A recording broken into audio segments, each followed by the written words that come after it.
Hey everybody, this is the Sliders Review, and I'm here today to talk to you about how I was half right about the killer in Scream 6.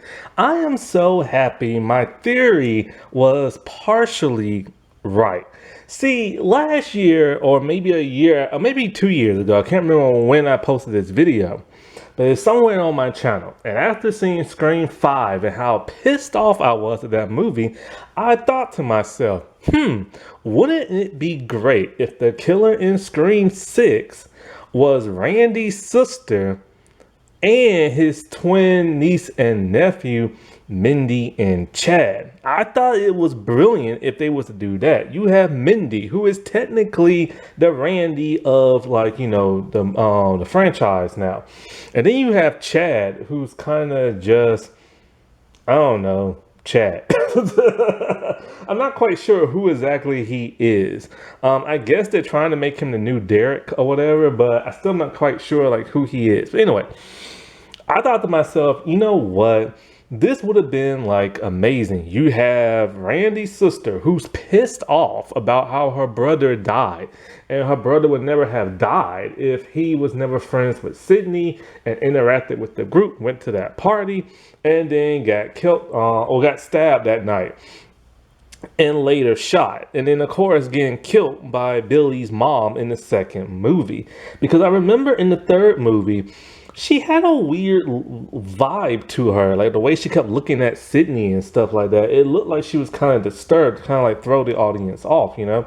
And then there's that miraculous video of Randy and everything, which, and I thought to myself, okay, I don't know exactly, like a couple of years later she met this dude, had some kids, and of course the niece and nephew, the twins, never ever got to meet Randy. And maybe Mindy idolized him and took up the mantle of Randy with the whole movie genre and stuff like that.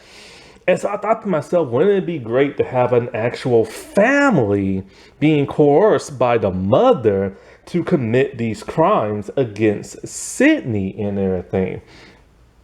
Well, next thing you know, here comes Scream 6, and I was half right. Now, the twins, of course, are not the Ghostface. But instead, it was, I don't know their names. I just watched this movie once, all right? I just watched it just recently. I'm gonna watch it again and again and again. But what's her name? Haley or something? I don't know. It was something. The girl who supposedly kept sleeping around, and then that one dude who was Chad's roommate, and of course that detective cop from New York.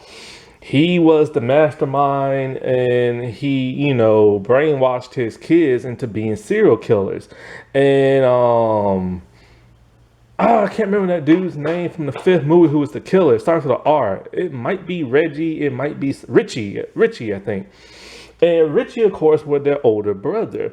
And they idolized him and the movies he made, and they wanted revenge. So it was like a family of Ghostface and stuff. And that's so neat, because I halfway like theorized something like that, what happened and stuff. And I'm so like glad I'm on the same wavelength as the writers and stuff like that. But I still think it should have been Mindy and Chad. It should have been them. Because let's face it, one of the worst parts of Scream 6 was the family, the three Ghostface people, whatever, like they were so underwhelming. The moment they took their masks off, it was just kind of boring after that. The dad tried to be one of those like kooky like killer type people. The girl actress, even though I am a fan of hers and I follow her online and stuff like that, from the show Light as a Feather. If you never watched Light as a Feather, watch it on Hulu. I review both seasons. It's a really good show. I think she's a pretty good actress. There are times when she kind of like falls flat, and in the entirety of Scream 6, oh, she was super flat. Like, she did not even give a performance and stuff. It was like she was almost too scared to like act. Maybe because she's mostly like a web actress and a TV actress, and it's probably like her first big thing, And then the dude, he was okay when he was just a regular dopey person in the movie, but then once he was revealed as the killer, he was just lame. It should have been Mindy and it should have been Chad, but I'm happy I'm half right. Alrighty, well, I'll talk to y'all later. Bye.